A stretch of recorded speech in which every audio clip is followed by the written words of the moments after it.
Hey everybody, welcome into Redacted on this Monday. I'm Clayton Morris. Natalie is off, hanging out with a friend tonight, and so it's just me here. It's just the guys, Philip and David also running the show behind the scenes. Grim is here as well, so it's a guys' night here on Redacted, and we're going to hang out. We got a lot of news to talk about on this Monday. Holy smokes, it was a busy weekend, but we're going to talk about the war in Ukraine and what this looks like going forward now with major military moves over the past few hours into Ukraine.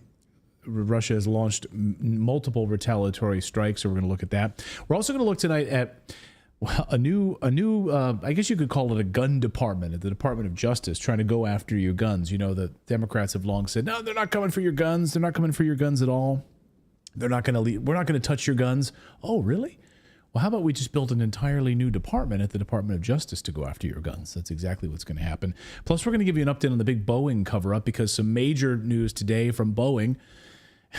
And where are we with the whistleblower who was murdered that was about to testify and provide a lot of information in the Boeing disaster? So what is going on there? We're going to bring you up to date on that. Plus, boy, the BBC is a little upset about all of the backlash against their filming of Kate Middleton, and we're going to dive into that tonight as well.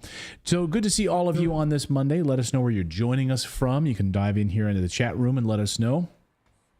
And yeah, let us know of any super chats you have as well tonight. We tried something new today with some of the streaming software because we thought, well, you know, we'll try something different, I guess, with launching the stream instead of going with the 30-minute countdown timer. We thought we're gonna try this out for a little while and see how you guys like it, because normally we would launch this 30-minute countdown timer beforehand so everyone can kind of gather up, but we're wondering how like YouTube and Rumble respond if we just don't do it that way and we just allow like a short little timer and then we start the show. So let us know your thoughts on that in the comments below. Do you like it?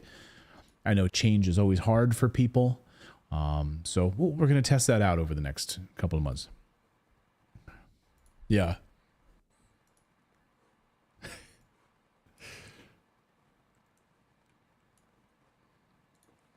Yeah. It's like, what do I do with my hands when I press the buttons here? I don't know what I'm going to do. David didn't know what to do either. He's freaking out over there. So it's good to see everyone here. I'm fine. He's fine. He's always fine. I mean, you see, like, I don't know if you saw, before we get into the big stories tonight, I mean, this is a big story. The United Nations today votes for a ceasefire in Gaza. And every country raises their hand and says, yes, we vote yes.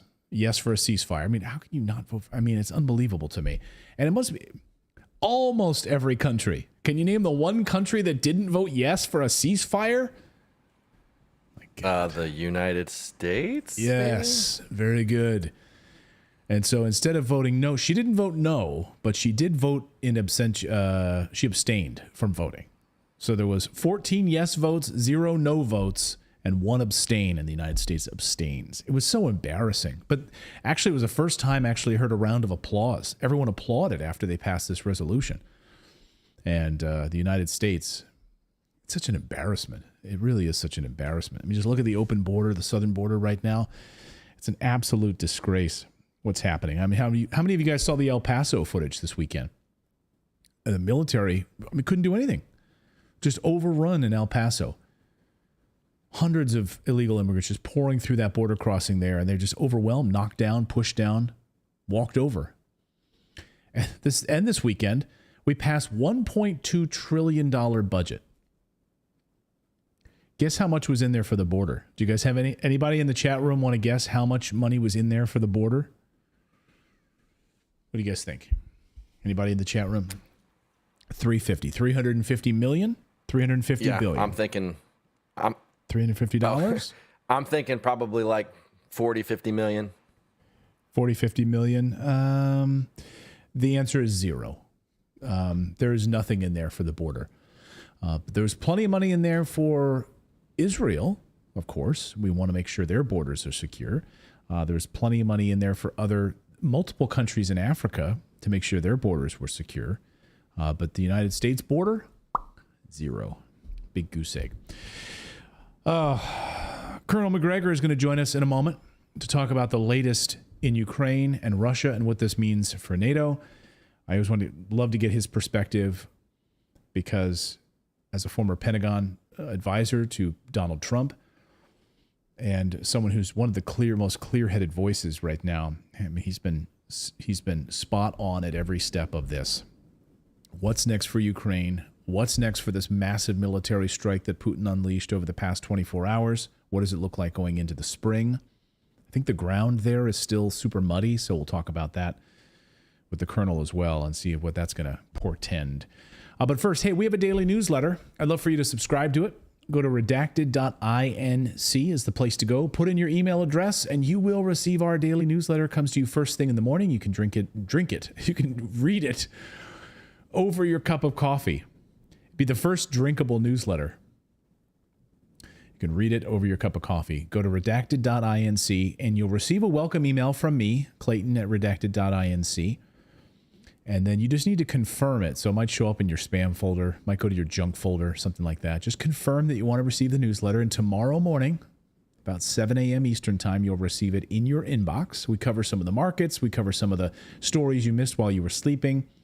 And we usually cover about 4 or 5 of the biggest stories of the day that we think are important. The kids say it's the number one newsletter to start their day. And you can read it in like 5 minutes, so 5 or 10 minutes. Anyway, go to redacted.inc is the place to go. Redacted.inc. Sign up. Well, the attack in Moscow comes at a very bizarre moment, the exact moment, of course, when Congress was just about to vote on a $1.2 trillion budget that very mysteriously had no money for Ukraine in it, but it did have tons of money for Israel and LGBTQ plus causes, as well as cataloging and monitoring cattle in the United States using digital identification, but no money for Ukraine. So all of this comes at a very interesting moment. Just put a pin in that for a moment. We'll talk more about it in a second. Following, of course, the terror attack in Moscow that killed 137 people, including 4 children, the gloves are now off overnight. Russia's launched a series of major attacks in buildings in downtown Kyiv, hitting Ukrainian security service buildings. That's been confirmed on the Ukrainian side. Russia's also struck energy infrastructure. And according to reports this morning, Poland has activated its air force because of concern over Western Ukraine under heavy bombardment. So are we entering a new phase? And are the gloves off for President Putin? There's been a lot of criticism, of course, of Putin that maybe things have gone a little too slowly on his side.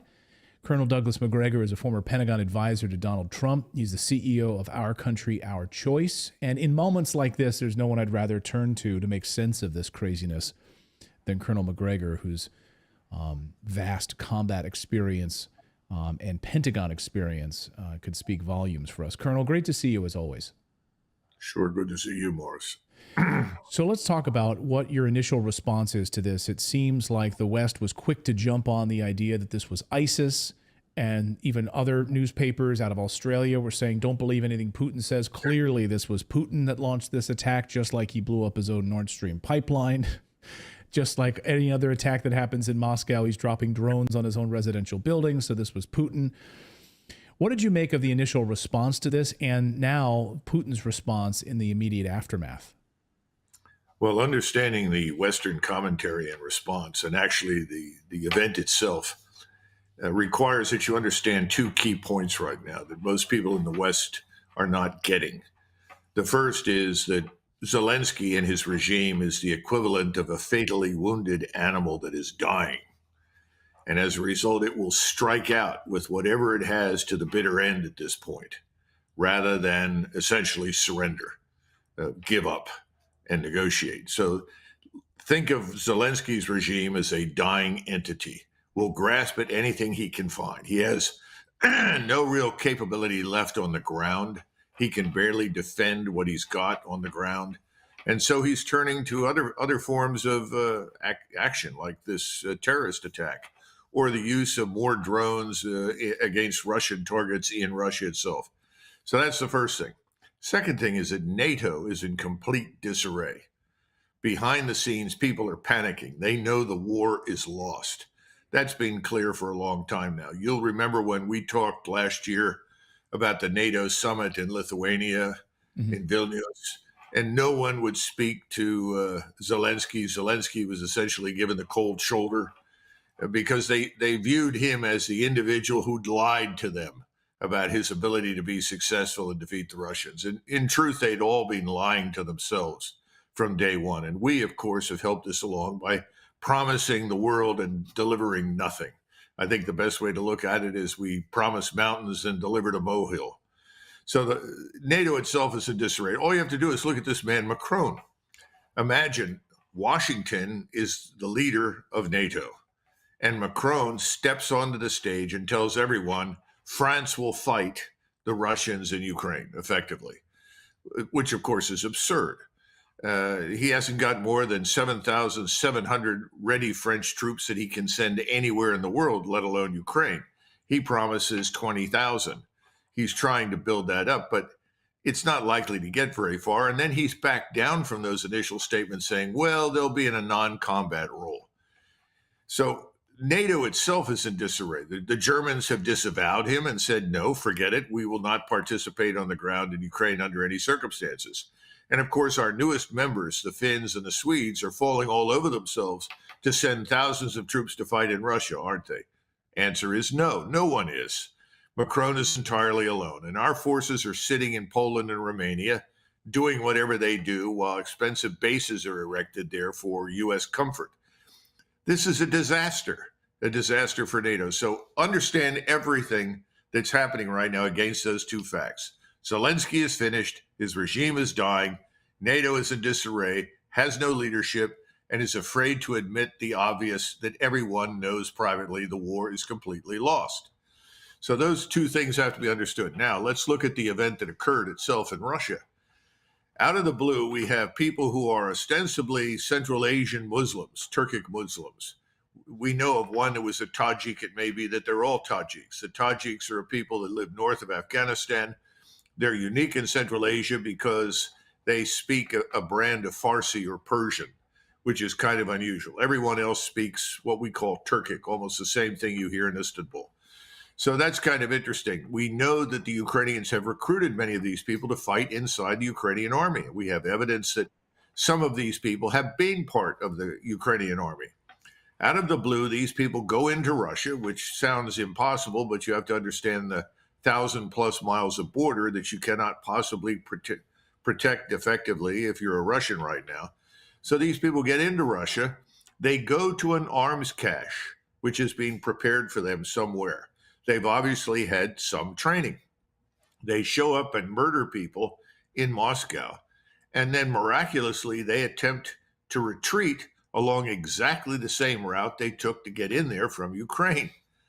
What are we seeing? We're seeing rank amateurism. These people are not professionals.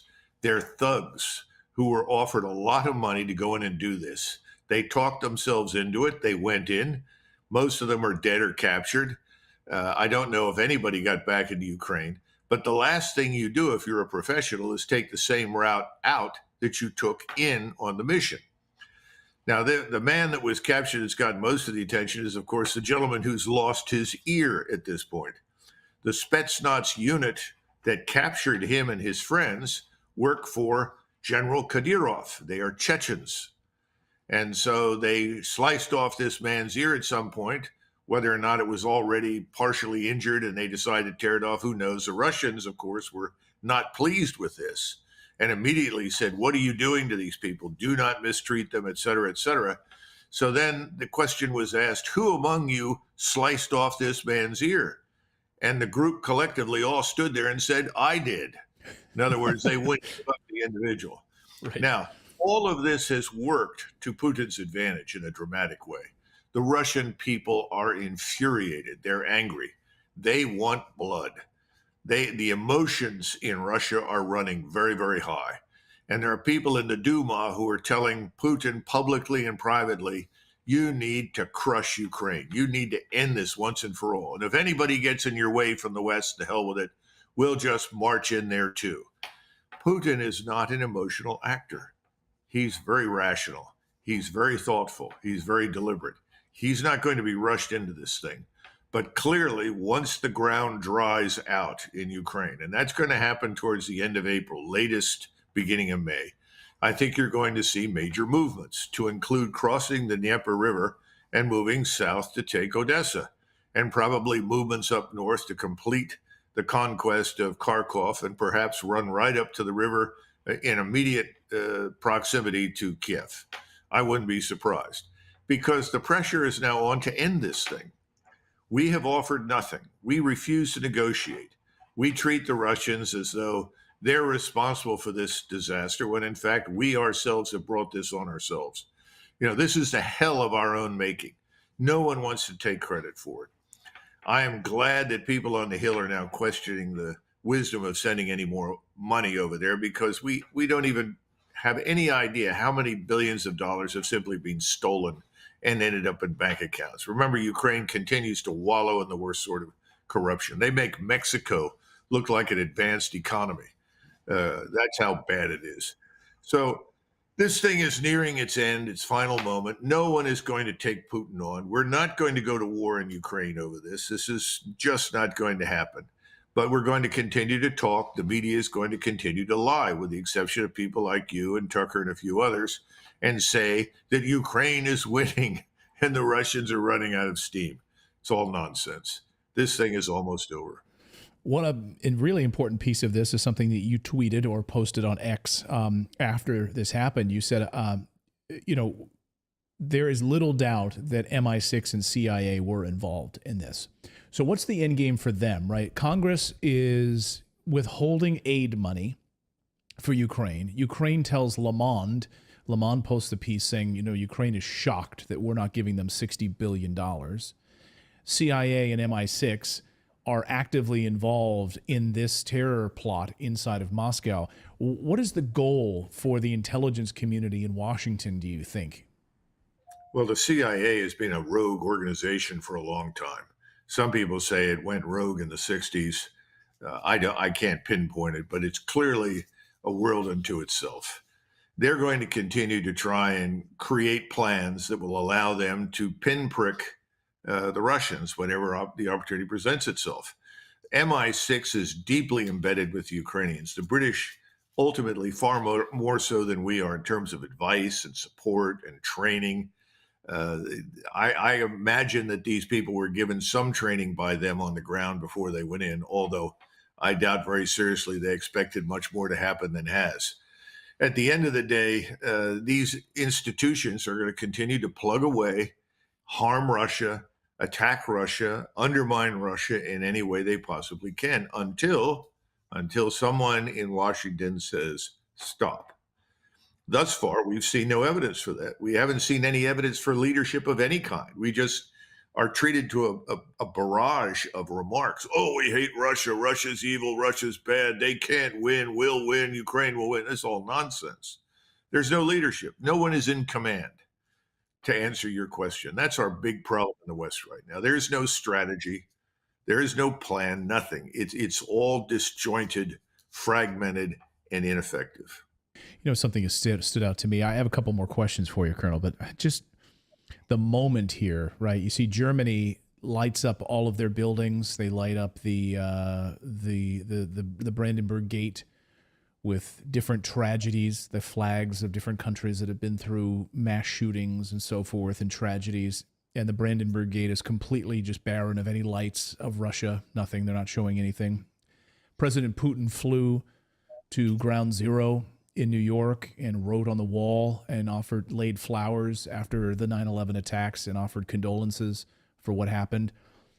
I don't think there's been any response from Washington to Putin offering condolences or the White House sending any sort of anything on that side, right? I mean, have you heard anything from your side that the Biden administration has reached out? Oh, no, not at all. I mean, supposedly we've said that we're displeased by it, or horrified in some cases. I'm being told in the State Department, but in reality, no. Frankly speaking, this regime that we are living under with the Biden administration is so ideologically driven that, as far as they are concerned, anything that harms Russia is morally justified. Remember that these are globalists. Now, globalism is a strange word, but what it really means is the following. Either you agree with our agenda, everything from LGBTQ, the destruction of the family, the elimination of religion, the enactment of atheism, go through all of this sort of thing. Either you agree with us or you're the enemy. And the good guys are the people who live inside what we call the liberal international order, which is all democratic, that Right. respects human rights, but locks people up from January the 6th for years without any trial. But we're the good guys. We respect human rights and democracy. Everyone who's not part of the liberal international order is an authoritarian and hence bad. And Putin is an authoritarian. I can't conceive of anything more authoritarian than the current government we have right now that'll be delighted to put you in jail if you try to protect our borders. That wants to wage war on the governor of Texas and the Texas National Guard to keep the borders open to facilitate the invasion, to bring lots of people like the ones who just committed the atrocity in Moscow into the United States. So this all makes no sense. But in their world, in the bubble that is Washington, some people call it Versailles on the Potomac, they live in this bubble and they believe that they're right and everyone else is wrong. Well, this isn't going to last. This is doomed. It doesn't matter what happens in November, it's over for them. So they too are much like Zelensky. They're striking out. That's all they know how to do. But there is no strategy. There is no rational calculus at all. If there were, why would anybody leave our borders open at all? It's incredibly infuriating what's happening at our southern border. And Colonel, when you look at today, you see France raising their terror alert to the highest level. There's concern reports that the United States could be facing similar terror attacks like the one that we just saw in Moscow because of our open border. I mean, reports are upwards of 42 to, I've seen even 42 to 45 million illegal aliens in the United States, a majority of which are single men. And what's your concern about the potential for these style attacks in the United States? I think they've been very highly probable for a long time. First of all, Hezbollah has always had a large chapter in Mexico.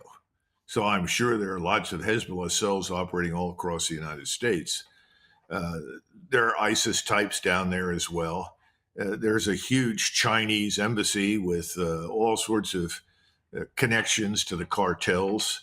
So nothing would surprise me at this point. And I think we've got to get ready for it. We don't know when it will happen and how it will happen, but I think it's almost a certainty, not just because of what's happening in Ukraine, but of course what's happening in Israel. We keep saying that we're providing the Israelis with what they need to defend themselves. Well, the last time I looked, annihilating a population and destroying its homes and driving hundreds of thousands of people to starvation doesn't usually qualify as defense. But that seems to have eluded people in Washington. So I would expect lots of activity here inside the United States. I just don't know when and where, but it's inevitable. Yeah, I think you're right. Inevitable is the key word. I'll get you out of here on this, Colonel. Obviously, we saw some major attacks over the past 24 hours in Western Ukraine, in Kyiv specifically, also, and on energy infrastructure, SBU buildings targeted.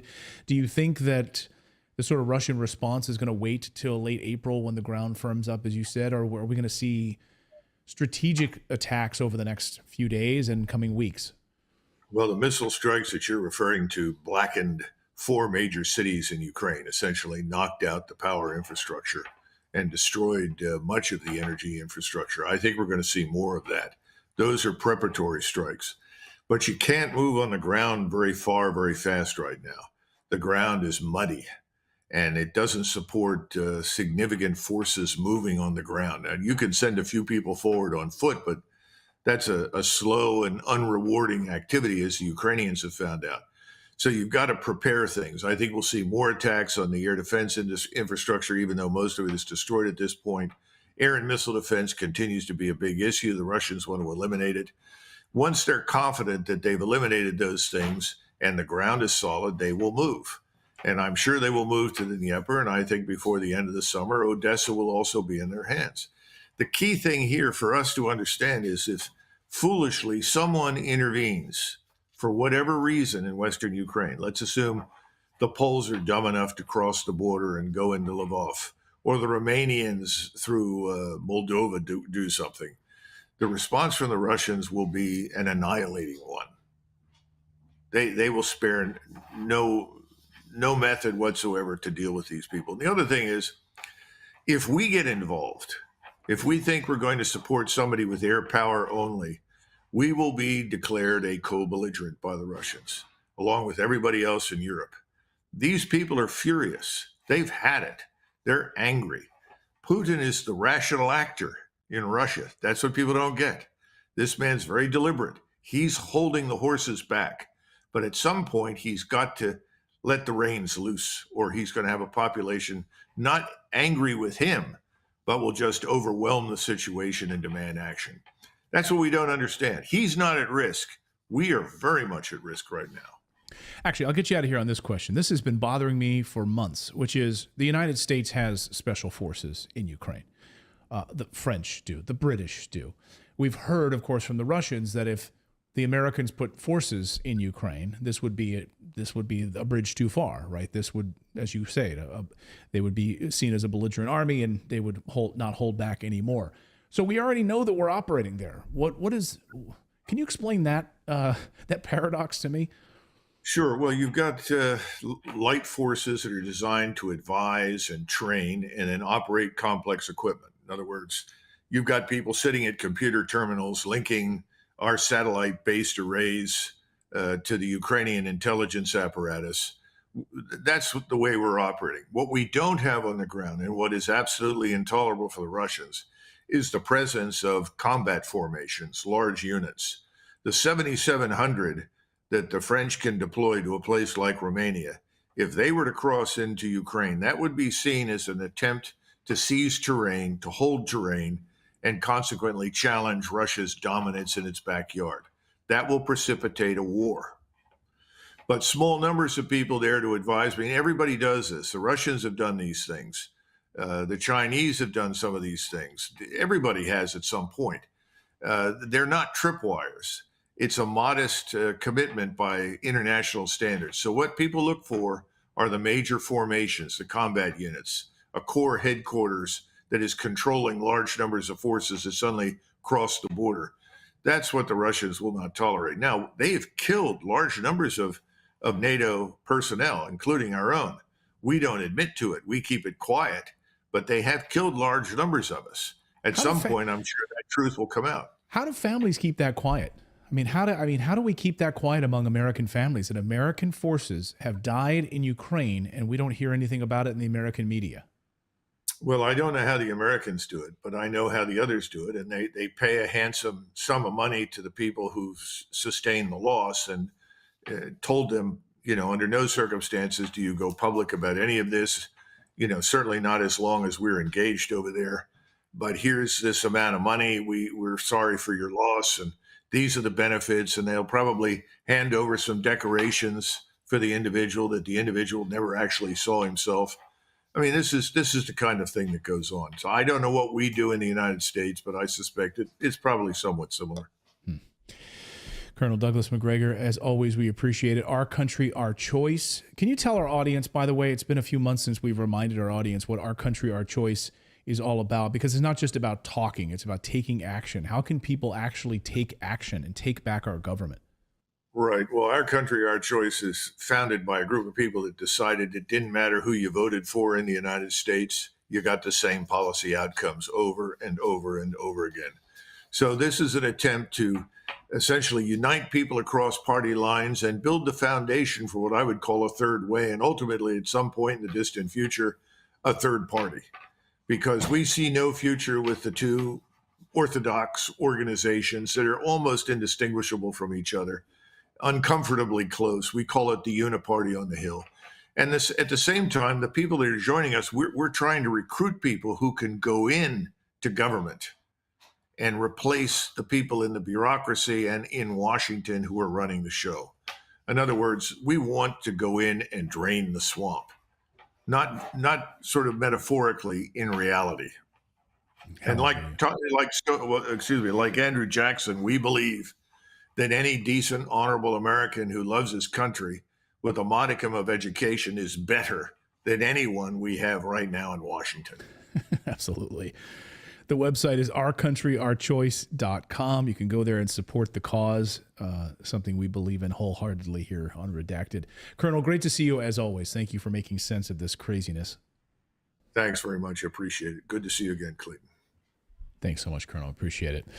And, we just had this. This is an amazing piece of news just this afternoon. You have that CIA asset, Budanov, who, of course, is the Ukrainian security head. And he just did an interview and was asked about the terrorist attack in Moscow and, smiling, happy about it. So listen to this and asked to respond. Does he want to see more of these types of attacks on civilians, because they love attacking civilians? Watch this. What's your reaction to it, even if you don't claim responsibility? I'm very glad to see this. Yeah. That's my reaction. That's your reaction. You're happy to see it happen. Yeah. Do you think there'll be more? I think so. Inside Russia? Deep inside Russia? Deeper and deeper. Deeper and deeper inside Russia. More terrorist attacks coming. I just wish more people were aware that the civilians of a country aren't the ones that are attacking you. Right. It's that easy. They're not the ones doing it. And of course, Ukraine has been attacking civilians for over a decade in the Donbass. And so what was Eastern Ukraine, no longer Eastern Ukraine. Pretty soon there won't be a Western Ukraine.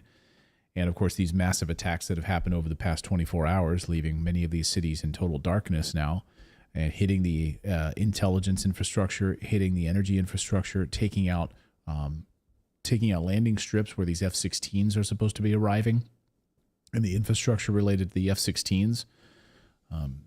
Get ready. They can laugh all they want, but shit's about to hit the fan. It also shocks me when people see like the U.S. Embassy warning embassies to not go anywhere, right, for 48 hours, and specifically says concerts in the sentence, that people still think that the U.S. is not somehow involved. Yeah, how does the State Department? Yeah, great point. How does the State Department come out with a warning? Well, was it like a week and a half ago now? It's like 48 hours before it happened.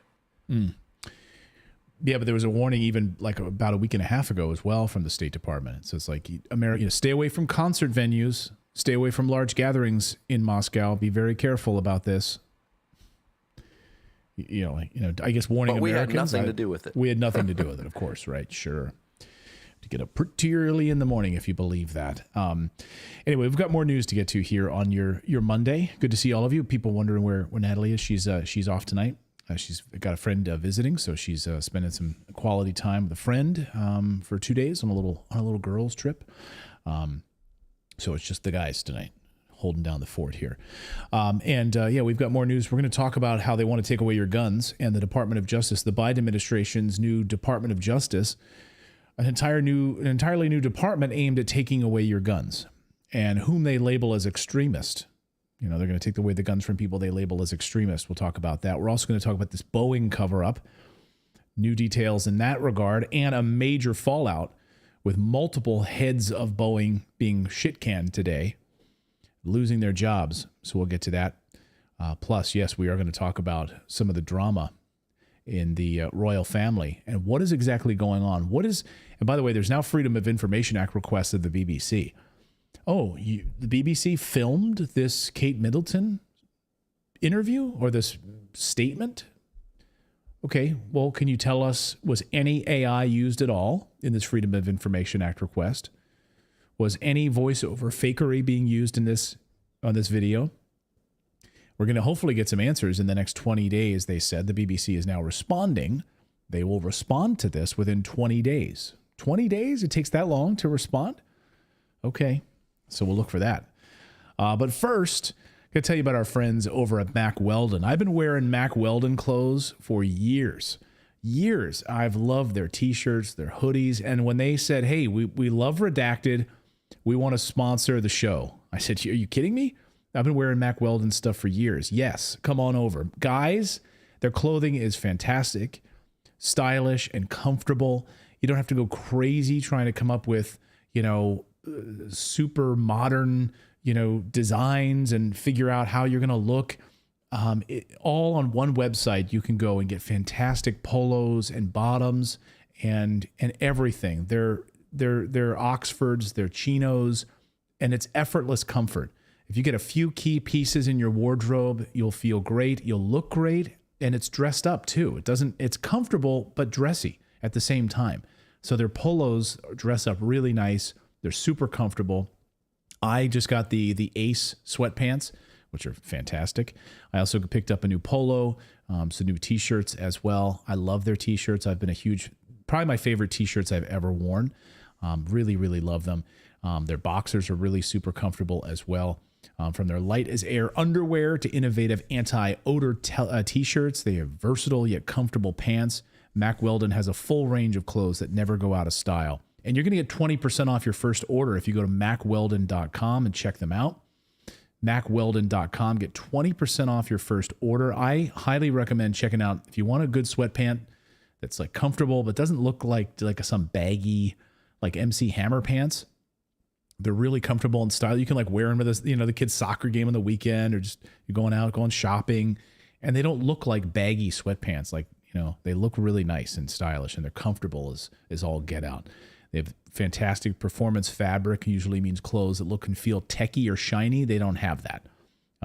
It's really comfortable and nice and stretchy, and it fits your lifestyle and all of your demands of modern life. So check them out. Go to MackWeldon.com. That's MackWeldon.com, and use the promo code Redacted. Get 20% off your first order with our friends over at Mack Weldon. Crazy comfortable Mack Weldon. So our thanks to them for supporting independent journalism and supporting what we do here. And when they reached out and I said, I already wear Mack Weldon stuff. So thank you guys. Thank you for supporting independent journalism. It's interesting if you think about new media versus legacy media. You guys, Philip and David, and I'd love to hear from you guys in the chat room today too. All of you, the many tens of thousands of you. We got 24,000 of you watching on YouTube right now. How many of you guys are watching on Rumble tonight? I think 20,000 over on Rumble at the moment? 17,000. Okay. So, roughly 35, 40,000 of you. Think about how many people that is watching independent media right now. And then we've got a couple thousand of you watching on X simultaneously with us. So 40,000 of you, let's just say, watching us right now. Just think about how many people in a concert hall that would be. Tens. Just think about that, right? It would sell out many concert halls. Think about legacy media collapsing right now. The Wall Street Journal numbers are in the toilet. I saw Elon Musk tweet today about the declining readership of the New York Times. The Wall Street Journal is in the toilet. No one's watching CNN anymore. No one's watching legacy media anymore. And now you have this battle right now between new media and legacy media, and the idea, what is truly independent media these days? You saw what happened with Candace Owens, right? So Candace Owens gets fired for speaking out against Israel. She gets fired from the Daily Wire.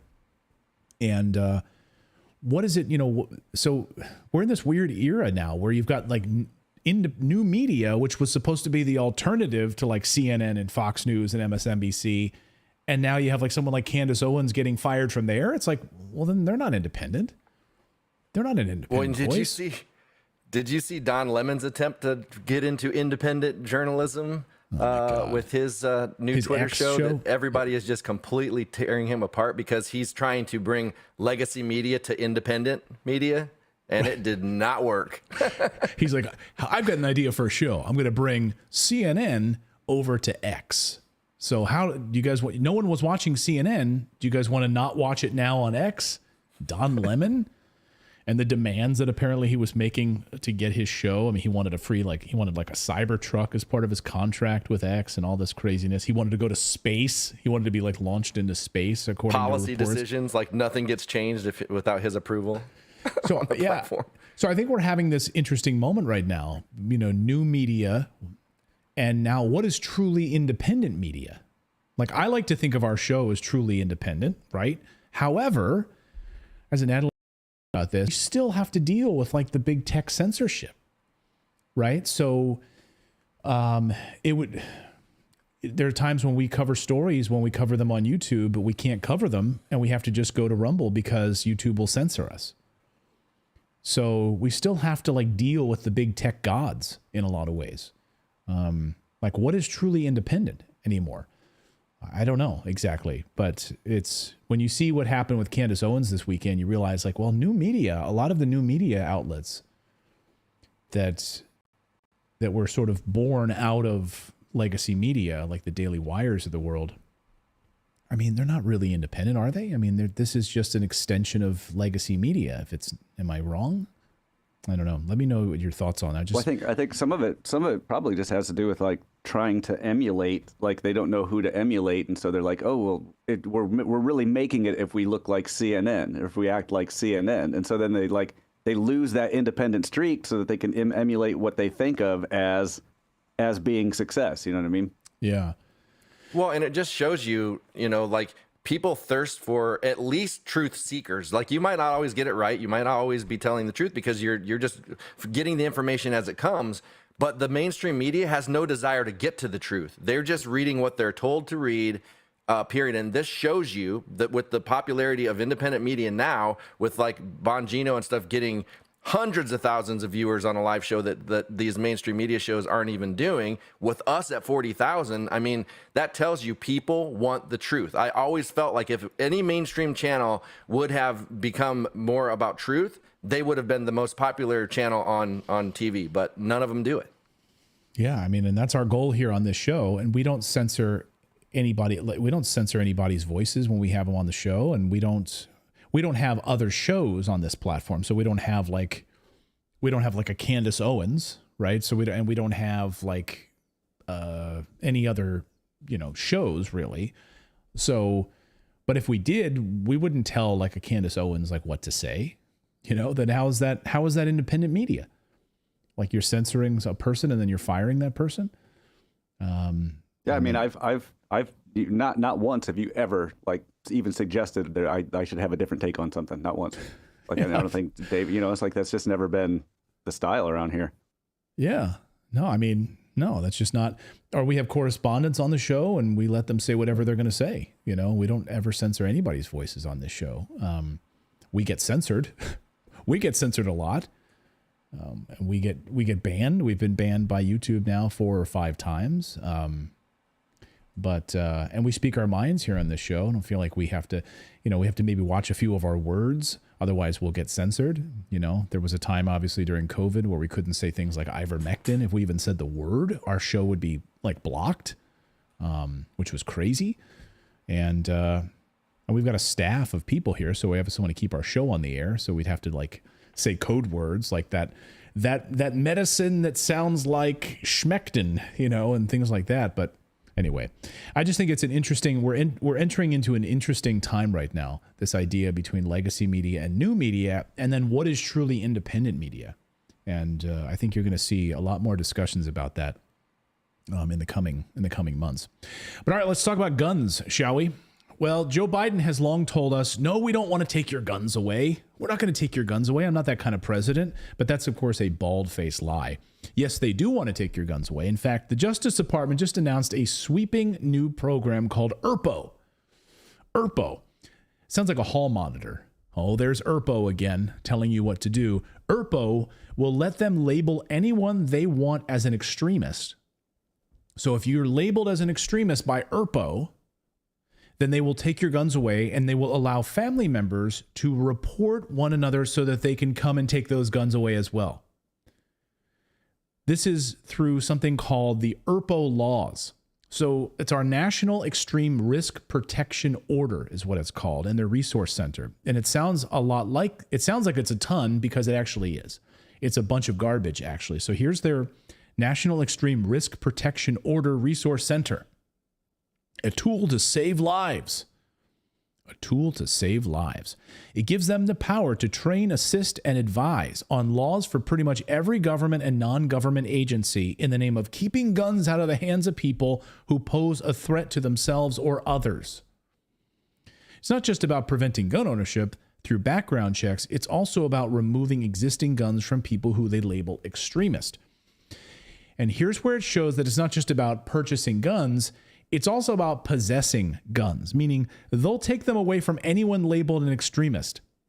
That they can't purchase or possess firearms for the duration of the order. What does that mean? Yeah, can we pretty please define extremist in this before we start enacting this? I would really like a concrete definition of what extremist is. Well, if you're under the Biden administration, right, everyone today is labeled an extremist. So everyone these days, you oppose sex changes for minors, you're an extremist. You're against Planet Fitness allowing dudes to go into the women's locker rooms, you're an extremist. How dare you want to have same-sex or single-sex spaces? You're an extremist. You're a white person who thinks you're not a racist. You're an extremist. I'm a white person. I don't think I'm racist. You're an extremist and a racist if you don't support what Israel is doing. You're an anti-Semitic. Yeah, you're anti-Semite, I guess. You're an extremist. Like if you just don't want people to die, like then you're an anti-Semite. Okay, thanks. You're a moron. That's what you are. I'll be an extremist. You're a moron. And you're a lover of genocide. How about that? I'll be the extremist. You're the lover of genocide then. Fine. You don't want to give illegal immigrants cash gift cards. You're an extremist. And also, you're a xenophobe. You are against millions of undocumented illegal aliens coming into the United States, taking our jobs, getting $10,000 gift cards and cell phones. You're an extremist. Giving homes and places to stay and food before our homeless vets and other homeless people that are Americans that are on the street right now. Yeah, you're an extremist. Therefore, my point is anyone can be labeled an extremist, and you can see how this gun removal program then can be divided along party lines. Here was President Biden in early in his presidency, of course, talking about MAGA Republicans are extremists. And there's something dangerous happening in America now. There's an extremist movement that does not share the basic beliefs in our democracy. The MAGA movement. Not every Republican, not even a majority of Republicans adhere to the MAGA extremist ideology. I know because I've been able to work with Republicans my whole career. But there's no question that today's Republican Party is driven and intimidated by MAGA Republican extremists. This MAGA threat is a threat to the brick and mortar of our democratic institutions. Mm-hmm. Yeah, so you're an extremist. So no guns for you. Someone in our chat room just said, an NCur says, yeah, you don't support killing millions of babies? You're an extremist. No guns for you. So it lets the Justice Department decide who is an extreme risk and then communicate that to law enforcement officials, prosecutors, attorneys, judges, clinicians, victim service and social service providers, community organizations, and behavioral health professionals. We've identified some extremists. Here you are. You're on some sort of a database now. You're on the ERPO database. It also allows family members to report ERPO concerns. Let me repeat that. It allows family members to report ERPO concerns if they think a member of their household should not have a gun. This is like 1984 family reporting. Like George Orwell would have been happy. Seriously, in the book, the main character finds his neighbor thrown in jail for thought crime, for yelling down with Big Brother in his sleep. And then when he admits his daughter turned him in, he's happy about it. He says, "Who turned you in?" Quote, "It was my little daughter," said Parsons with a sort of doleful pride.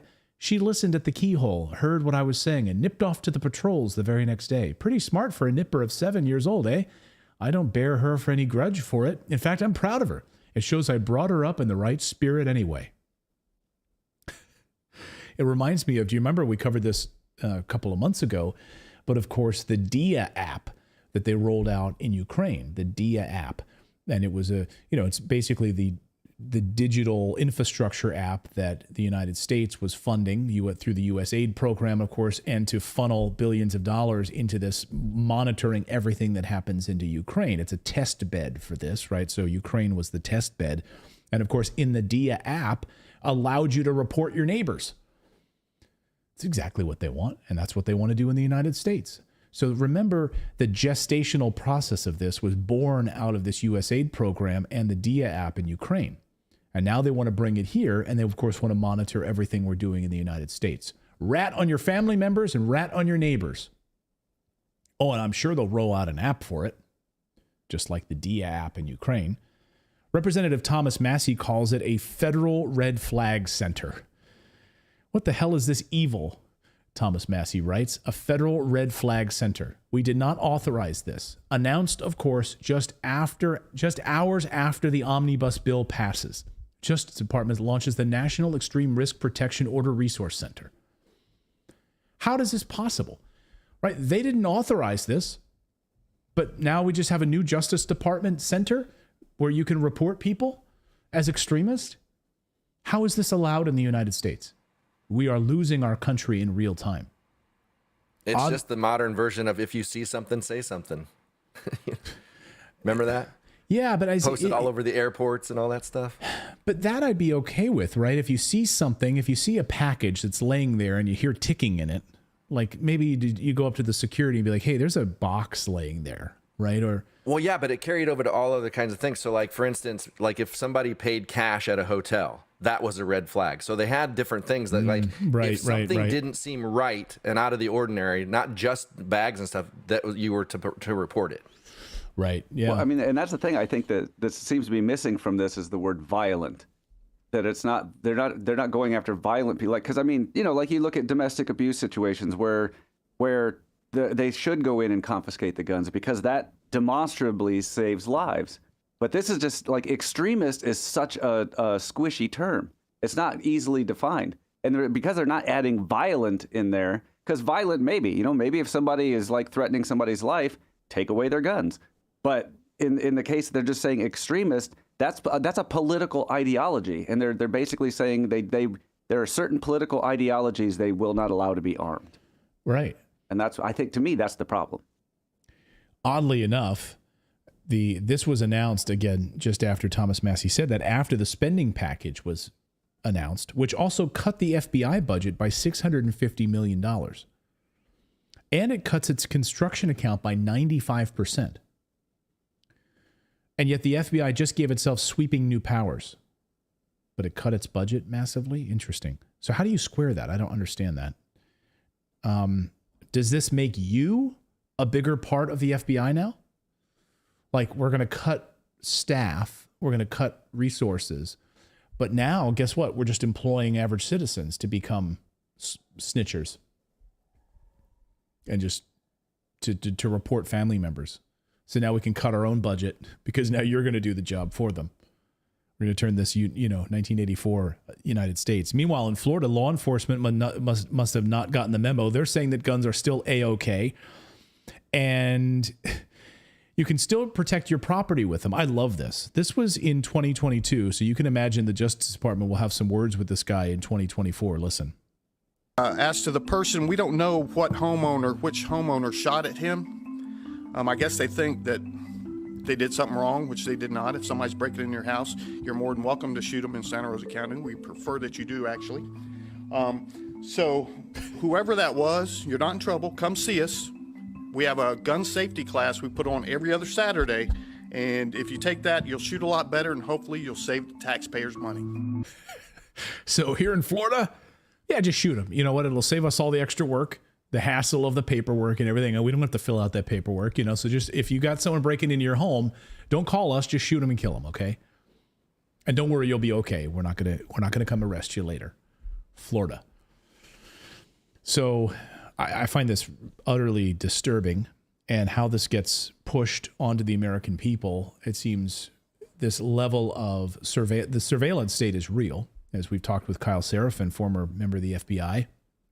The surveillance using, illegal foreign surveillance on the FISA warrants, skirting around those laws in order to monitor and just get, any kind of wiretaps and searches they want on Americans. And now this. Let us know your thoughts on this in the comments below. We've got more news to get to here on your Monday. We're going to talk about the Boeing cover-up. We got some major drama in Boeing today. Pretty crazy. We're going to tell you about that. We're also going to look at this Kate Middleton update and show you some new video and have a discussion about that. But first, are interest rates going up instead of down? Are they going down instead of up? Who knows? The Fed is in a real bind. They just admitted this week, the Fed did, Jerome Powell just admitted, that, you know what, inflation is kind of here to stay. We're kind of done trying to fight it right now, and it's going to be sticky for quite a while. So, you know, all your price of groceries and all that, yeah, that's going to be here for a while. And you know what, the U.S. gross domestic product in 2024, that's looking pretty good. You know, we're doing pretty well, as American economists say, and it's continued to be strong. So we're in this really weird moment right now. And of course, you saw what happened with Apple last week, the Department of Justice coming after Apple, saying it's a monopoly. You know what? All of that is available as news updates and alerts inside of your Moomoo app. That's right. If you subscribe and get your Moomoo app, you get 15 free stocks when you sign up. And when you have that cash that's just parked in your account, you get 8.1% APY for a limited time right now. No minimum deposit threshold when you sign up. And you put in your money, and it's good to go. You can keep it in there and not invest it in anything if you don't want to. You can use it as a savings account. You get 8.1%. 8.1%. You get 1.1% base rate, and now for 3 months, they're giving you an extra 3% just for opening the account and putting your unused cash right there, and you can earn that great interest rate. And if you want to invest it, you can. You can invest in anything you want. It's a great trading platform. It's based in Silicon Valley. And I consider it one of the best stock trading apps. You can trade stocks, you can trade options, U.S. bonds, ETFs, and it's one of the most cost-effective platforms that I know of. No commissions, no hidden fees, and now Moomoo is operating in 7 countries, including the U.S., Canada, Singapore, Australia, and more. The best thing is now that U.S. residents will have the chance to get those 15 free stocks when they sign up, as well as that cash sweep of 8.1% APY for a limited time, no minimum deposit. In addition, Australian investors also are able to receive up to $6,600 in amazing benefits, including 10 free stocks and a 6.8% APY high cash yield account. So go check it out today. Right now, go to redacted.inc/Moomoo, and you get those 15 free stocks. Plus, you get that incredible savings rate for your parked cash in that account. Redacted.inc/Moomoo today. That's where you can go. So check them out. So our thanks to Moomoo. Let us know where you're joining us from tonight here on the show. Looking to see Zimbabwe is in the house. Jonathan Skinner from Zimbabwe says, Zimbabwe via Ireland. Love Redacted. Thank you guys so much. Naf Vol says, what happened to fake farm protest? What happened to fake farm protest? I don't know what was there a fake farm protest? Where's there a fake farm protest? I don't know about that. Where was that? Let's see. Hi from England. Dirty D says hello. Good to see you. Derek Morris in Pennsylvania, fellow Pennsylvanian in the house. Nice to see you. JJ in Australia. Ian Fergie is in Scotland. We got someone from Hawaii. Scotty C from Hawaii. Nice to see you. Clifford Jorgensen from Florida. Paul D'Souza says, please raise your volume in Guyana. But our volume is, you got to turn your volume up because our volume levels are good, right, David? Like our levels are good. So we've got nearly 40,000 of you watching around the world right now. Our volume is good. We check our levels. So if you're not hearing us well, you've got to turn your volume up, okay? Just don't annoy the neighbors with it. Actually, please do annoy your neighbors with it. We'd appreciate it. Richard Hawley in Utah. Nice to see you, Richard. Good to see all of you guys tonight. Appreciate it. All right, let's talk about this. Well, something big is happening at Boeing. What exactly are they hiding, and will anyone investigate it? They're hoping that you're too busy paying attention to what's going on in Moscow, what's going on with President Trump, and his, having to come up with his bond money, etc. They're really hoping that you won't be paying attention to this. This morning we learned that Boeing's CEO has essentially been fired. They want to call it being put. You can call it being pushed out. I call it being fired. I know what the corporate speak is all about. So Dave Calhoun is going to step down, right? AKA he's fired. You want to call it other things? You can call it other things. And of course, this all follows all of the safety concerns following the Alaska Airlines blowout of the wall, the door that blew out. And CNN actually called it a complete decapitation. 3 of the top level executives, including this guy, Dave Calhoun, and chairman of the board, Larry Kellner, is also done. He'll be done in May. And Stan Deal, president of Boeing, is effective immediately gone. 3 of them. This was a huge, sudden shock to Boeing. Like, what is going on here? One of the great American companies. What has happened to this company that has gone woke, under safety concerns because of moving towards ESG standards, all of this garbage. Just before the weekend, of course, the latest Boeing accident occurred. Watch this. Meanwhile, there are new problems plaguing Boeing this morning. So-called braking anomaly is now under investigation as airline executives demand a meeting with the company's board of directors. ABC's Rhiannon Alley has that story. This morning, safety standards at Boeing once again under scrutiny after investigators say the brakes failed on an American Airlines flight in Dallas. There have been some problems down at Boeing with its manufacturing process. The pilots realized they had no brakes after landing, forcing them to use thrust reversers to slow down, causing the Boeing 737 to roll off the runway. Oh, off the runway. So that's the latest. I mean, the list is long right now, how many stinking accidents there have been. And now we know that passengers right now are skipping flights in order to avoid taking Boeing airplanes.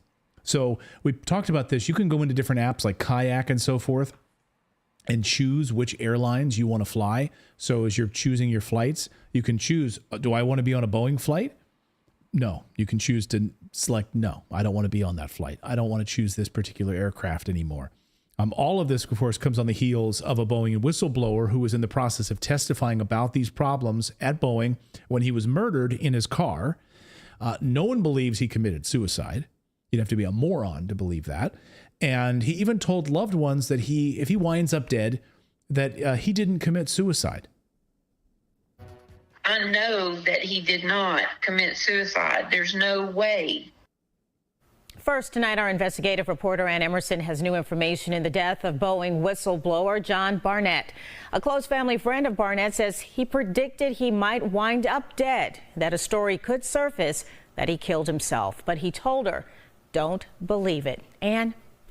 Tessa, Barnett's family friend Jennifer said they had talked about this exact scenario playing out. But his words seemed like a premonition. He told her, don't ever believe it.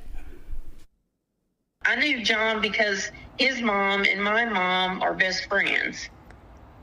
And so over the years, get-togethers, birthdays, celebrations, and, whatnot, we've all got together and talked and, that's how we really know each other. And when Jennifer needed help one day, Barnett came by to see her. They talked about his upcoming depositions in Charleston. Jennifer knew he filed an extremely damaging complaint against Boeing. He says the aerospace giant retaliated against him when he blew the whistle on unsafe practices. For more than 30 years, Barnett was a quality manager. He'd recently retired and moved back to look after his mom in Louisiana. He wasn't concerned about safety because I asked him, I said, aren't you scared? And he said, and his voice and the way he would talk, no, I ain't scared.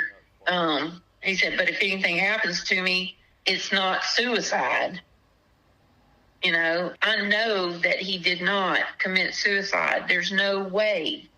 He loved life too much. He loved his family too much. He loved his brothers too much to put them through what they're going through right now. And so many people of you in the chat room saying there's no way that he committed suicide. No way. How many of you think he committed suicide? 100% not. Yeah, 100% not, exactly. So many people said he was Clintoned, he was Epsteined. Isn't it sad that those are the terms we come up with? They're Clinton and Epsteined. And a newly revealed performance review explains why his bosses had a problem with him.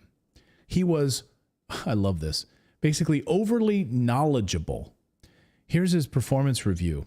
In Barnett's, or this is a piece of the case file. In Barnett's July 2014, under the heading Interim Manager Comments, Senior Quality Manager stated that John is very knowledgeable, almost to a fault.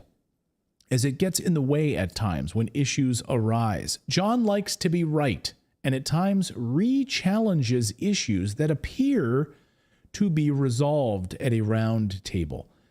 Okay, so when he sees a problem that was covered up at Boeing, and he's told it's been fixed, and then he sees it's not fixed, he raises concerns about it, and that's a problem for Boeing. He's too knowledgeable. Like, can you imagine that as part of your performance review? John's like, I know they say that these things are fixed, and I'm telling you that it's not.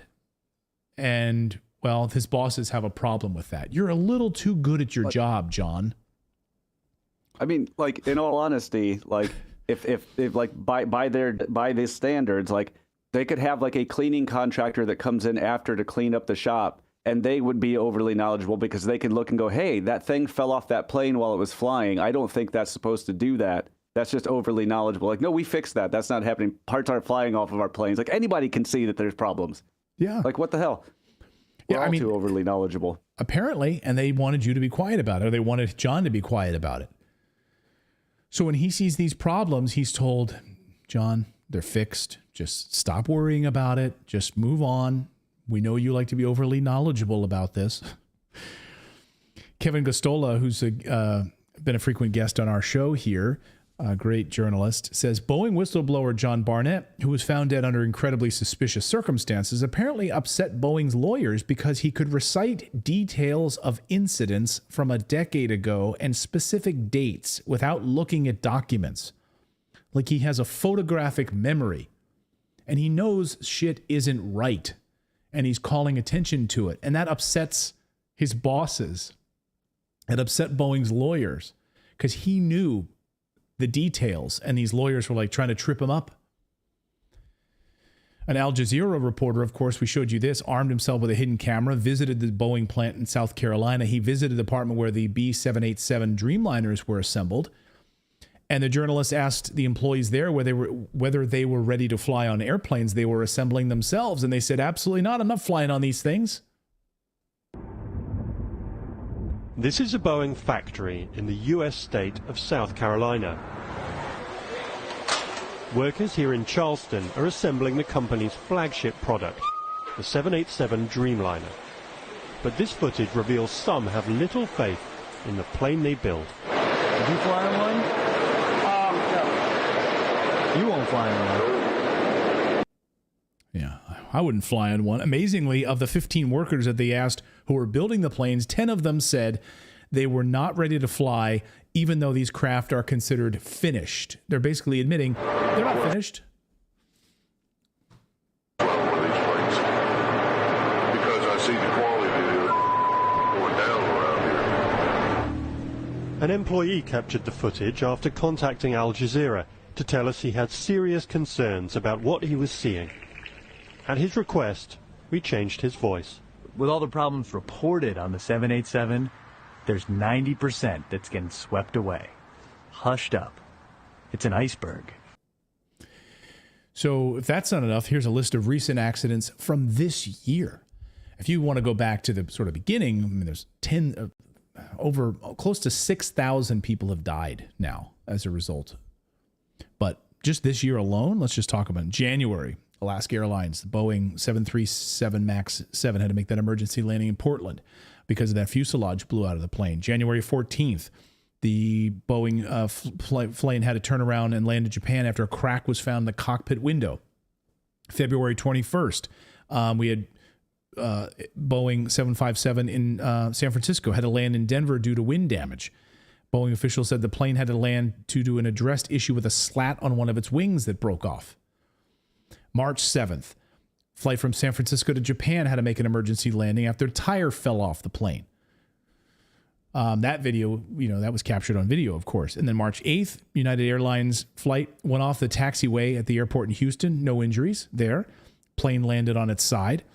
50 people were hurt just a few weeks ago when it was flying from Australia to New Zealand.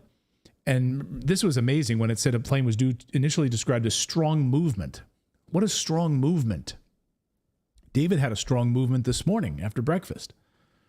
While reading the newsletter, I might add. Yeah, and how about you didn't hurt 50 people with your strong movement? And then we had, what else was? Oh, an undisclosed maintenance issue on March 12th that had a flight from San Francisco to Sydney had to go back and land. Then on March 15th, plane landed in Medford, Oregon, where it was discovered that a panel from the wing was missing. Again, this is all 2024. This isn't going back in history here. And the panel fell off mid-flight. But I guess John was too knowledgeable about the problems at Boeing. An Alaska Airlines flight landed and cracked its windshield in Portland on March 18th. A lot of windshields cracking on these flights, too. That's definitely something you want at 35,000 feet, a cracked windshield. So three major executives now pushed out of Boeing over the past 24 hours. The CEO, the president, top board member, gone. Bloodbath. So will we learn anything about this? And I guess, too, I want to know more about John Barnett's murder. Are we going to hear anything more about this? Are investigators going to look more deeply into it? They find it with his hand holding a gun, really his finger on the trigger. Sure. Telling family members and friends that if you find me that I'm dead, I didn't kill myself. That's not suicide. Will we ever get to the bottom of this? Who knows? But maybe we need a congressional investigation because other airlines have now flown in and asked and demanded answers from Boeing because they're flying these passengers. They're buying these aircraft, and all of these and passengers are saying, "I don't want to fly Boeing anymore." How many of you in the chat room are fine to fly a Boeing plane right now? Let us know. Actually was supposed to go to Idaho, and I chose to drive 6 hours rather than fly because I just don't want to fly right now. But was it a Boeing flight, or was that your only choice, a Boeing flight? Yeah, most of the flights out of Portland are Boeing. Yeah, it seems like a lot of these problems are happening out of Portland or landing in Portland or San Francisco right now. So, yeah, let us know in the comments below what you think about that. We've got more news to get to. In just a minute, we're going to talk about this Kate Middleton story, which I find utterly fascinating. And over the weekend, we've got some new developments on that. Freedom of Information Act requests now coming forward to find out and get to the bottom of that from the BBC, which filmed this whole thing with Kate sitting in a garden with no flowers moving, no trees rustling. So we'll talk about that. But first, I mean, the Fed last week, Jerome Powell last week, shows that his hands are tied right now, throwing up his hands, sort of admitting defeat. Inflation's going to be here for a while.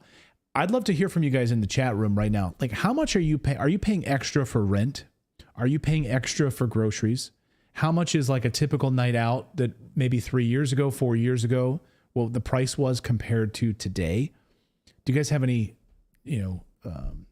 maybe anecdotal experiences that you'd like to share? Drop it in the chat room. I'd love to hear from you on that because Jerome Powell admitted, you know what, we're fine with inflation where it's at, and it's probably going to get higher. It may go to 3%, 4%, 5%, 7%, and that's the way it's got to be. It's an election year. Got to support my man Biden.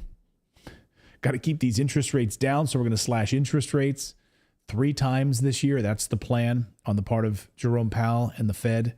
The unelected Federal Reserve chief, by the way, that runs and dictates everything. But inflation's going to remain hot because we were too lazy we kept interest rates artificially low for so long. All of this free printing of money. And now inflation is out of control, and it's crushing average Americans right now. And the rich just get richer. Wall Street's making money, doing its thing. That's why it's more important than ever right now to make sure you've got something of your money not tied to the U.S. dollar as it continues to lose value. We're such big proponents of having some money in precious metals like gold and silver. And our friends over at Lear Capital can help you get set up where you can have gold coins, gold bars sent right to your home. You can keep them in your gun safe. You can have them stored off-site at a secure facility. It's totally up to you, however you want to do it. A lot of people like to keep it in their home, in their gun safe. You can do that. Again, stored off-site, it's totally up to you. Silver is really cheap right now. It's about half of its all-time high, which is in the $40 range. Now it's right in the $20 range. And silver is, compared to gold just hit a new all-time high. And the price targets for gold now are like over $3,000. According to Bank of America, they have an over $3,000 price target for an ounce of gold right now. That's because, and that's why a lot of these central banks are buying up as much gold as they can. China buying up as much gold as they can. Anyway, I just think it's important to not have your money tied to the US dollar. And if you've got like a few $1,000s sitting in some crappy savings account somewhere as like a rainy day fund, well, that is losing value every day thanks to inflation. So like Natalie and I do, we take some of that money and we put it into precious metals as wealth preservation, basically. And great that it goes up in value. I'm thrilled that it's now at an all-time high. That's great, but that's not why I do it. I do it because the US dollar is a fraudulent, it's fraudulent. It's a fake currency, and it's just artificially printed out of nothing. So I don't want my family's future, kids' college fund, anything like that tied to the US dollar. So anyway, our friends at Lear Capital can help you get set up. Call their 800 number. They love talking to our viewers. They're American patriots. These guys are fantastic. 1-800-613-3557. Just have a conversation with them. See if it's a fit for you. If you've got a few $100s in your savings account, you want to convert it over to gold or silver, give them a call. Go to the website LearRedacted.com, and you can receive up to $15,000 in free bonus metals with a qualified purchase. So check out our friends over at Lear. They support what we do here. They are patriots. They support independent journalism, and they think the corrupt Biden administration is going to drive us down the drain. These guys are fantastic. So our thanks to them for supporting our show. All right. I'm excited about this next story because we get to find out when the person that's actually done the homework and is super knowledgeable isn't there. We get to find out if like the three dudes that didn't really study for the test can still pass. Right. I'm excited for this because I still wouldn't recognize Kate Middleton if she was sitting next to me. So it's so funny because I think people in the live show, they're like, okay, well, yeah, I don't care about Kate Middleton. I care about the lies and the cover-up from the mainstream media. That's the part of what you don't understand. I don't care about the royal family at all. At all. In fact, today, Natalie sent me a text about something with like Prince Andrew and whatever, and I guess his wife, or I don't even know who she is, honestly, is going to like be moving to another country to get away from all the drama. And they're like, that's the daughter of Fergie. I'm like, I don't know who that is. Anyway. Yeah, that's my worries. Like, cause like, and now anytime a name comes up in our group chat, I don't know if it's a royal or not, because I had never even heard of Kate Middleton until last week when Natalie started covering it. So like anytime a different name comes up, I don't recognize. I'm like, is that one of the royals? Who is that? Is that a prince or a princess or is that the king? I don't know. But I said in the chat room, I guess we did a poll, like how many of you care? So I get it, and the question is like, and someone's even saying here, like, Steffis Chills says, I love Redacted, but kind of confused on why you polled about the interest in Kate Middleton and got a 2% interest, if I remember correctly, and you still cover her. I don't know that poll. I don't know what you're talking about, but yeah, I really don't care. I don't care about Kate Middleton. I hope she's healthy. I don't wish ill on anybody. But that's not why we're covering the story. We're covering the story because the media cover-up and the UK government, which is absolutely corrupt, and the lies. So what's really going on here? And there's a bigger, deeper story at play that is not about Kate Middleton. Something bigger is going on here.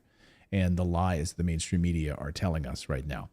So Kate Middleton, we are not done here. Not yet. The British monarchy released a video of Kate Middleton admitting that she's being treated for cancer. But there are still so many questions from people who don't buy it, of course. So this video, of course, came out just before the weekend. Clearly, Natalie's not here right now. So we don't care to watch Kate Middleton out of a palace intrigue or to see what she's wearing. I don't really care about that. We care because we can see that the palace and the media are clearly lying to us, and we want to know why. So this is a message from Kate Middleton, the Princess of Wales, and you can see her. I'll just play a few seconds of it and we'll talk about it here. But this was her message here. And just watch the background, watch her hands, watch her hair, watch her shirt, all of that. This was her message. I wanted to take this opportunity to say thank you personally for all the wonderful messages of support and for your understanding whilst I've been recovering from surgery. It has been an incredibly tough couple of months for our entire family, but I've had a fantastic medical team who've taken great care of me, for which I'm so grateful. So, okay. So the first thing that people say is that what you're watching here is AI, which we'll discuss this in a minute. This is artificial intelligence at play here. But even if it's legitimate, it does not explain all of the lies. So forget this video for a second. First off, who was this that we were told was her? Okay, we were told that this was her, right? On the left, we were told that that was her. And on the right, we were told that this was her with William at a farmer's market.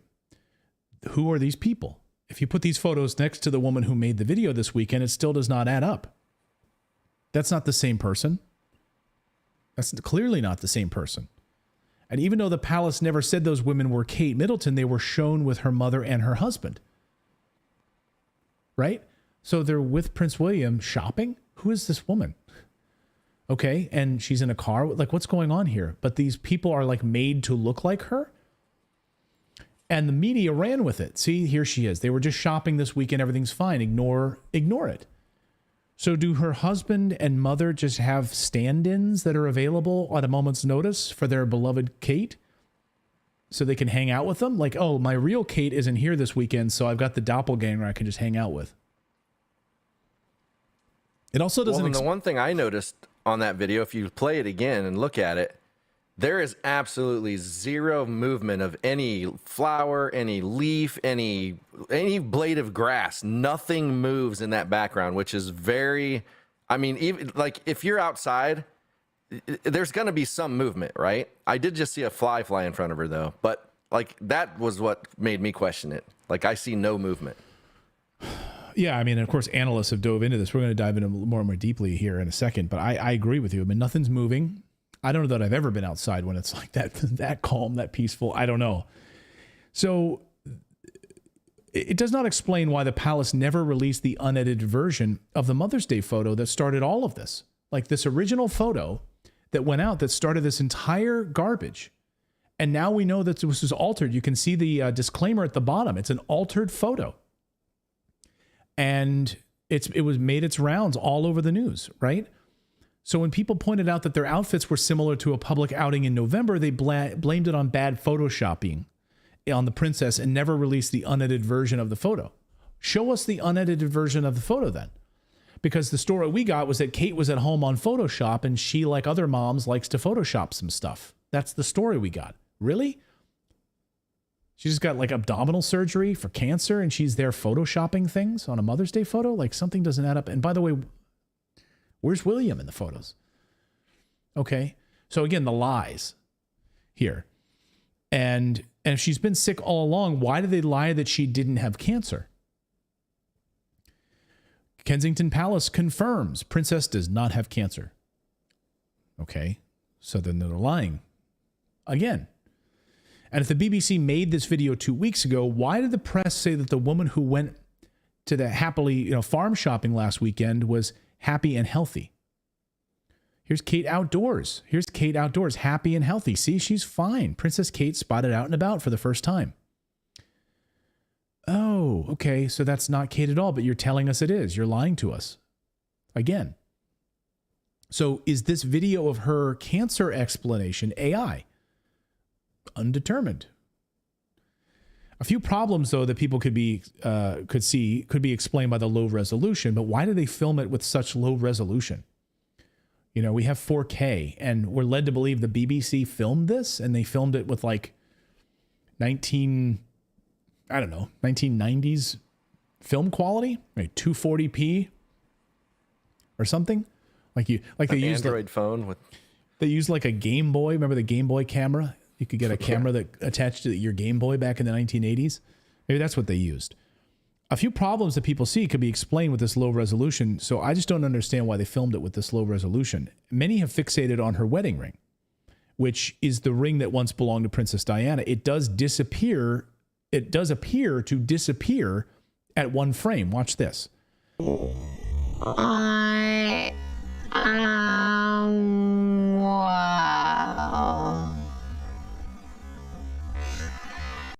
So it disappears in a few frames. Now, again, it could just be the low resolution. Also, her nostrils are a bit uneven, some say. And this sweater is a sweater that we've seen her wear before in similar settings with a similar hairstyle, a similar blowout when she was outdoors in the spring wearing the same exact sweater. And take a look at this. This has made its rounds. Mental health is just as important as physical health. Yeah. So there she is outside wearing it. AI generators do not agree on whether or not the video is AI generated. Deepware detector shows that it's not AI, but image searches show the high likelihood that it is AI. The flowers don't move once in the entire 2-minute video. The ring kept appearing and disappearing in the footage. The eyes kept popping in and out. She blinks a lot. This is not about whether or not the princess deserves privacy. Of course she does. This is about why the palace and the media keep lying so badly about it, and whether or not we are free to ask for the truth. George Galloway is being blasted. Friend of the show, George Galloway, now a member of Parliament. He's being blasted, and even fellow MPs are even asking, calling him disgraceful. George Galloway blasted by members of Parliament for spreading conspiracy theories about Kate. He's an elected official who wants the truth, and they're saying that he should be deplatformed for this. If this is indeed more lying, it would serve the public, that the public should show real concern for her and her children, not less. Like, oh, who's that? We don't care. If she was a victim of some sinister palace plot, we'd like to know about it. We should care about it. And if the next thing we learn from the palace is that she took a turn for the worst, well, we'll soon know that we were right about it, sadly. But I think it's important for us to hear from the media and not them lying to us about it. Didn't the BBC, by the way, hire a whole fact-checking misinformation, disinformation department to make sure that we're protected against kind of lies? We now know a correspondent, a reporter reached out to the BBC, filed a Freedom of Information Act request today, and specifically wanted to know if there's any AI being used in their footage, any deep fake voice manipulation, and a whole laundry list of things from this photo shoot. And the BBC responded because of this Freedom of Information Act request and said it will take up to 20 days for us to get a response to you. 20 days for us to know what's actually going on here with this film footage? I mean, what do you guys think? Let us know in the comments. Do you think this is fake AI, or do you think it's real? And I see so many people in the comments saying, I don't care about this story, shameful of Redacted to cover this. But here's why it's important. Because if you can point out and find something that they're willing to manipulate you to make you think it's real, then that will open up your mind to know when they're doing it for other things that may be more important to you. So right. That you're pointing out the fact that they are trying to hide something that is basically not really that big of a deal, which will make you wonder, what are they trying to hide that is a bigger deal? That's why it's important. I think it's a big deal when you have a figurehead of a country, right? A figurehead of a country, of the royal family, that is, and the state-run media is potentially lying about it and covering up. That's a big deal.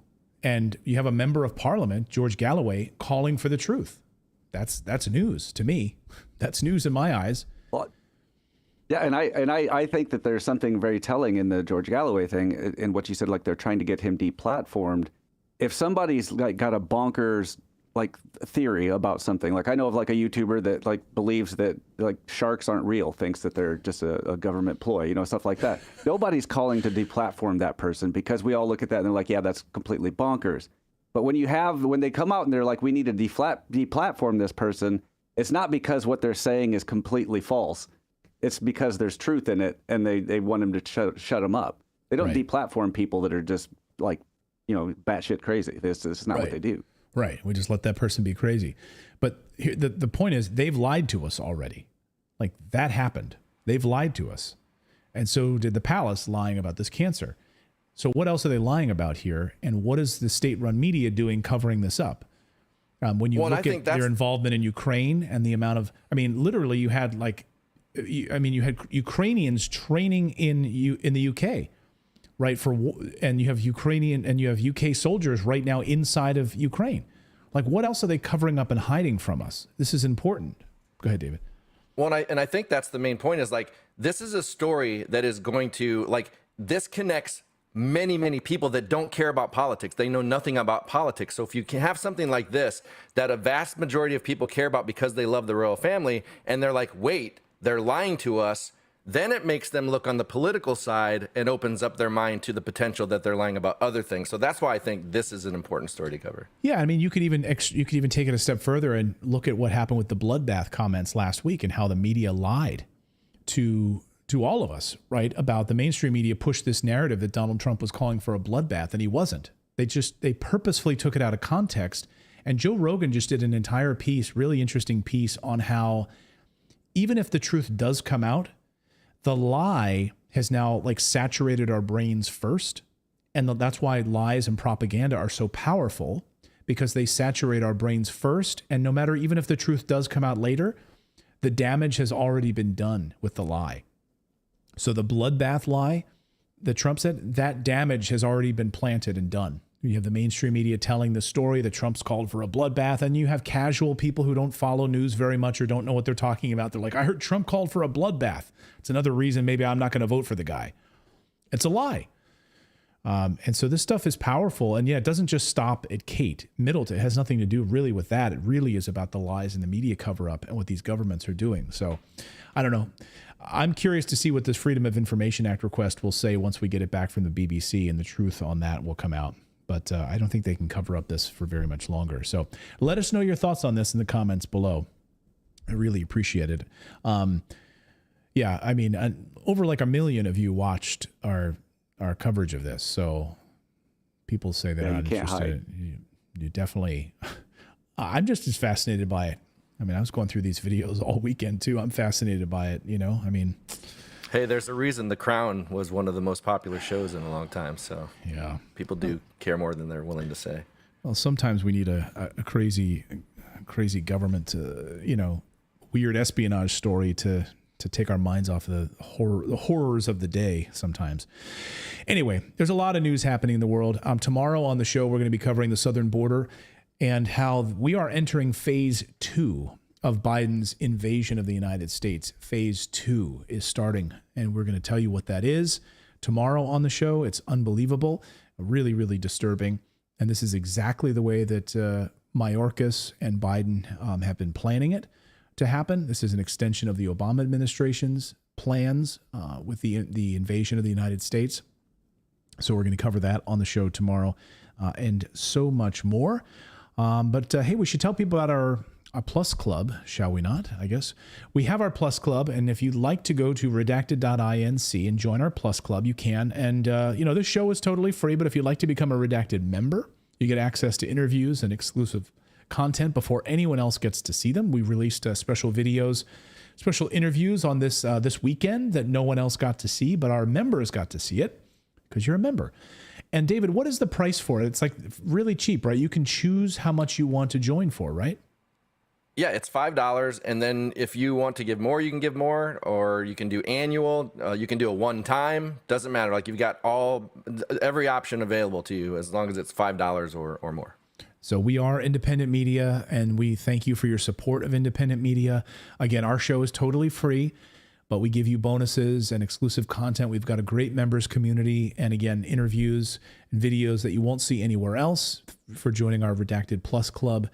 And it's just a way for us to connect as a community and to support us, because we do not take money from Pfizer and Boeing and I don't know, the Pentagon or the CIA or anybody else. We are supported by you guys and the few sponsors that we have here on the show. So we really appreciate it. So thank you guys so much for joining us on this. Man, these glasses are so big. I kind of look like you know what I tried to get? I got these progressive lenses. You know what these are? Where they've got like the top is like distance. The middle is like, I don't know, medium or whatever. And then the bottom is, I don't know. They're like bifocal, trifocal style. And they could give me such a headache, and I can't really wear them. I keep trying. They're like, you need to wear them for like 3 weeks to like get used to them. But I'm like, I'm miserable all the time wearing these stupid things. So I just been going back to the reading glasses. You need to get some white ones like mine, like big rimmed ones like this. I don't know. I've got tiny little wireframe readers that I wear all the time when I'm in front of the computer or stuff like around the house, and they're just all bent to hell, and I just bend them back into similar shape. And I'll sometimes wear them out like in public, and it looks like I got hit by a truck, and it took most of it to the face. But you know what? You've got tape in the middle, like tape hanging down, like one lens hanging off the side. I mean, these look like good lenses, but they're the progressive ones where, you know, if I'm walking around, like I'll walk into a wall because my brain's not used to them. I don't know. I got the LASIK like 9 years ago, and they say, you know, after that amount of time, you gotta like maybe get the touch up or whatever. But now I'm 47 years old, and I'm not old enough to get like I don't know. I'm in a weird spot right now. I'm not old enough to get the surgery again. I don't know, the cataract surgery thing, even though I don't have cataracts, whatever they call it, where they build them into your eye. I don't know. I just hate these things. I hate them.